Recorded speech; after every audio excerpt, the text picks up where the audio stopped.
Episode 28 की शुरुआत होती है और हमें सबसे पहले बांगलिंग को बताया जाता है जो कि लगातार लेतेली तूफान में आगे बढ़ रहा होता है। इतने में बांगलिंग को आसपास कुछ पॉइजन दिखाई देता है। बांगलिंग चलता है तो इस पॉइजन को गौर से देखने लगता है। उसे अनुभव लग जाता है, बांगलिंग को पता लग जाता है कि होना वो ये पॉइजन उसी मेढक वाले बुड्ढे का है। इसलिए बांगलिंग चलता है तो तुरंत अपने पपेट को बाहर निकालता है और पपेट को एकदम आदेश दे देता है कि अगर कुछ भी आसपास बिल्कुल भी हलचल हो तो तुरंत सामने वाले बंदे को खत्म कर देना। पपेट भी पहले तो बांगलिंग की बात को न मानने का मतलब कि इनकार करता है, लेकिन फिर बाद में मान लेता है। अब इसके बाद हमारा बांगलिंग आगे ही बढ़ता है। तभी बांगलिंग को एहसास होता है कि पीछे से उसके ऊपर कोई अटैक कर रहा है। इसलिए बांगलिंग तुरंत अपने चीन रियल्म का उपयोग कर इस अटैक को डिस्ट्रॉय कर देता है। इतने में बांगलिंग पीछे दिखता है कि पीछे एक बहुत बड़ा बवंडर वाला राक्षस आ गया है। बांगलिंग चलता है तो अपने वाले मतलब कि जो हमारे बांगलिंग ने राक्षस बनाया है ना, उसे तुरंत आदेश देता है कि जाओ और इससे फाइट करो। अब पहले तो बांगलिंग का पपेट मना करता है, लेकिन फिर बांगलिंग के दबाव में आकर वो सामने वाले राक्षस से फाइट करने लगता है। अब इनके बीच फाइट चलती है, लेकिन जो सामने वाला राक्षस था ना वो बहुत ही ज्यादा पावरफुल था, इसलिए वो हमारे बांगलिंग वाले राक्षस को हरा देता है। और बांगलिंग वाला राक्षस चलता है तो यहाँ से अपनी जान बचाकर भागने लगता है। इतने में जब ये सामने वाला राक्षस चलता है तो हमारे बांगलिंग के ऊपर पावरफुल अटैक करने लगता है। बांगलिंग समझ जाता है कि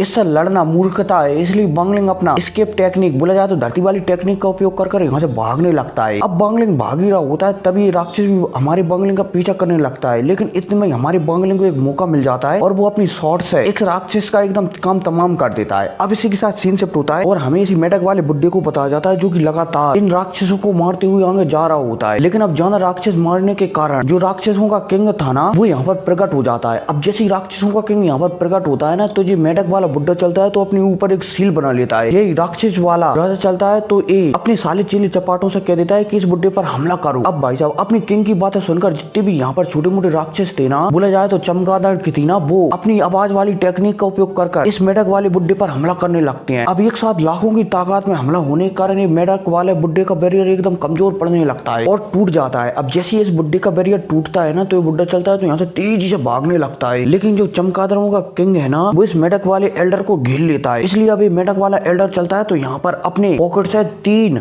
जेट टोकनों को निकालता है और इन जेट टोकनों की सहायता से अपने ऊपर एक और कवच चढ़ा लेता है। लेकिन इस चमगादड़ वाला किंग चलता है तो दोबारा से अपनी सेना को आदेश देता है, जिस वजह से लाखों की ताकत में दोबारा से इस चमगादड़ सोनिक अटैक इस बुड्ढे के बैरियर पर कर देती हैं। अब इतना तेज हमला होने के कारण इस बुड्ढे का बैरियर भी चटक जाता है और ये एल्डर पीछे फेंकता हुआ चला जाता है। अब इतने में यहाँ पर इस चमगादड़ जैसा दिखने वाला किंग चलता है तो एक बहुत ही पावरफुल अटैक बनाकर इस बुड्ढे के ऊपर कर देता है और ये अटैक इस बुड्ढे में लगने ही वाला होता है। तभी इस बुड्ढे का मेढक चलता है तो वो इस अटैक के बीच में आ जाता है और इस बुड्ढे को बचा लेता है। हालांकि इस वजह से जो इस बुड्ढे का मेढक था ना, वो बुरी तरह से जख्मी हो जाता है। लेकिन अब इतने में बुड्ढे को गुस्सा आती है और यहाँ पर ये बहुत सारे पॉइजन का उपयोग कर देता है, जिस वजह से यहाँ पर लाखों की ताकत में चमगादड़ मारी जाती हैं। और इसी मौके का फायदा उठाकर ये बुड्ढा चलता है तो अपने मेढक को लेकर यहाँ से तेजी से भागने लगता है। अब इसी के साथ सीन से होता है दोबारा से हमें बांगलिंग को बताया जाता है जो कि दूर से ये सब होता हुआ देख रहा होता है और उस मेढक वाले बुड्ढे को इस छिपकली जैसे डीमन किंग पर मतलब कि इस छिपकली से फाइट करते हुए देख रहा होता है। हमारा बांगलिंग चलता है तो यहाँ पर जो उसने अभी हाल छिपकली जैसा मतलब कि चमगादड़ जैसा राक्षस बनाया है ना, उसे कह देता है कि आगे चलो, मैं इस जगह को देखना चाहूंगा और भी ज्यादा। अब जैसे बांगलिंग इस चमगादड़ से कहता है ना, तो पहले तो ये चमगादड़ मना करती है, लेकिन जो हमारे बांगलिंग का एक और पपेट था ना, वो उस चमगादड़ से कहने लगता है कि मास्टर ने जैसा कहा है वैसा करो, वरना तुम्हारे लिए अच्छा नहीं होगा। और भाई साहब फर्स्ट वाले पपेट की ऐसी बातें सुनकर ये चमगादड़ मान जाती है और आगे जाने लगती है। अब इतने में हमें दोबारा से इसी मेढक वाले आदमी को बताया जाता है जो कि एक काले कलर के टावर के अंदर छुप जाता है। हालांकि इसके बाहर मतलब कि इस टावर के बाहर वो छिपकली का किंग भी जोर जोर से चिल्लाकर कह रहा होता है कि कहाँ गया तू क्या सोच रहा है कि इस टावर में छुपकर तू बच जाएगा? नहीं। और भाई साहब यह कहती है अब जो छिपकली चलती है तो इस टावर पर हमला करने लगती है। अब इतने में दोबारा से हमें इस मेढक वाले बुड्ढे को बताया जाता है जो कि बहुत ही ज्यादा कमजोर था और तो और इसका जो मेढक था ना, वो भी बहुत ही ज्यादा कमजोर था। मेढक वाला बुड्ढा चलता है तो यहाँ पर इस मेढक से कहने लगता है कि तुम मेरे साथ हजारों सालों से हो, लेकिन ऐसा लगता है कि आज मुझे यहाँ से निकलने के लिए तुम्हारी कुर्बानी देनी ही पड़ेगी। और भाई साहब यह कहती है मेढक वाला बुड्ढा चलता है तो इस मेढक के अंदर से इसकी सूल बांध सकते हो। ये निकालता है और खा जाता है। अब जैसे ये बुड्ढा इस मेढक की सूल खाता है ना, तो ये बुड्ढा बहुत ही ज्यादा पावरफुल हो जाता है। अब इतने में हमें बाहर इसी राक्षस वाली छिपकली को बताया जाता है जो कि एक बहुत ही पावरफुल हमला इस ब्लैक टावर पर कर देती है। अब जैसे इस छिपकली का हमला इस टावर पर लगता है ना, तो इस टावर से वही बुड्ढा निकल कर आता है और इस छिपकली वाले हमले को रोक लेता है और तो और थोड़ा बहुत इस छिपकली को पीछे भी घिसका देता है। अब जैसे ये छिपकली इस बुड्ढे को दिखती है ना, तो ये छिपकली बहुत ही ज्यादा इंटेलिजेंट थी, बहुत ही नहीं तो थोड़ी बहुत तो इंटेलिजेंट थी। ये छिपकली एक ही बार में पहचान जाती है कि इस बुड्ढे ने इसके साथ जो मेढक आया है ना, उसकी आत्मा को निकल लिया है, इसलिए ये बुड्ढा पावरफुल हो गया है। अब इतने में बुड्ढा चलता है तो दोबारा से छिपकली से कहने लगता है कि अब मैं देखना चाहूंगा कि तुम मुझसे लड़ सकती हो या फिर नहीं। और भाई साहब यह कहती है अब ये बुड्ढा चलता है तो तेजी से अपने पॉइजन का उपयोग कर इस छिपकली पर हमला करने लगता है। और वहीं ये छिपकली चलती है तो ये भी इस बुड्ढे पर हमला करने लगती है। हालांकि ये बुड्ढा अपने पॉइजन का उपयोग कर इस छिपकली के एक हाथ में एक पॉइजन को अपने मतलब की एक पॉइजन की सुई लगा देता है, बोला जाए तो पॉइजन भिजा देता है इसके एक हाथ में, जिस वजह से छिपकली को दर्द होता है। छिपकली जान जाती है कि अगर ये पॉइजन मेरे एक हाथ में रहा तो मैं जिंदा नहीं बचूंगी, इसलिए छिपकली चलती है तो अपने एक हाथ को उखाड़ कर फेंक देती है। लेकिन अब इस बात से ये छिपकली बहुत ही ज्यादा गुस्सा हो जाती है, इसलिए अब ये छिपकली चलती है तो किसी पावरफुल त्रिशूल को बनाने लगती है। और तो और इस त्रिशूल को बनाने में बोला जाए तो एक बहुत ही पावरफुल अटैक को बनाने लगती है। और तो और इस अटैक को बनाने में जो आसपास के छोटे मोटे राक्षस थे ना उसकी एनर्जी भी लेने लगती है। अब जैसे ये छिपकली अपना वेपन बनाती है ना तो ये वेपन हमें एक त्रिशूल की तरह लगता है। अब जैसे ये बुड्ढा इस त्रिशूल को देखता है, बोला जाए तो इस छिपकली के अर्थ को देखता है, सॉरी शस्त्र को देखता है, ये बुड्ढा चलता है तो अपने आप से बोला जाए तो अपनी जेब से एक और मैजिकल ट्रेजर निकालता है, बोला जाए तो एक कढ़ाई को निकालता है। अब इतने में छिपकली चलती है तो अपना त्रिशूल इस बुड्ढे की ओर शूट कर देती है। अब जैसे ये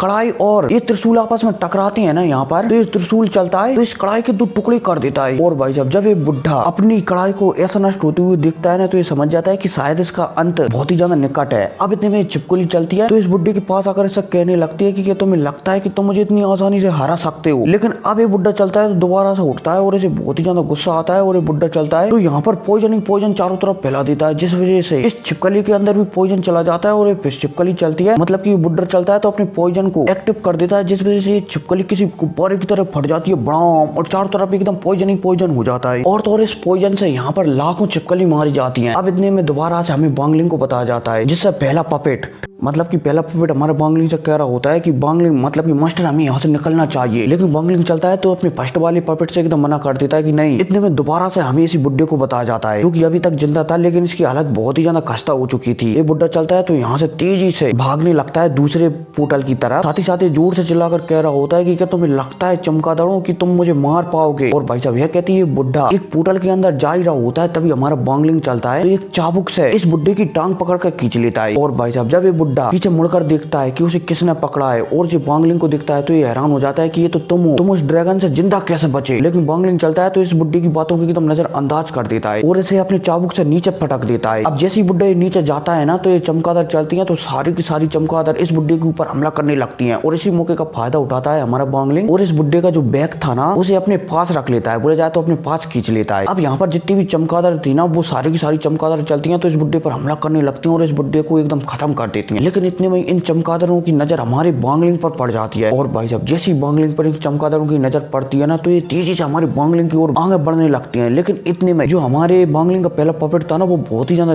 डर जाता है इन चमगादड़ों को अपनी ओर आता हुआ देखकर और ये तुरंत बांगलिंग से कहने लगता है कि मास्टर आप क्या करें, मास्टर आप क्या करें। और फिर क्या इसी क्या करने के साथ ये एपिसोड खत्म हो जाता है। तो मिलते हैं अगली वीडियो में, टेक केयर।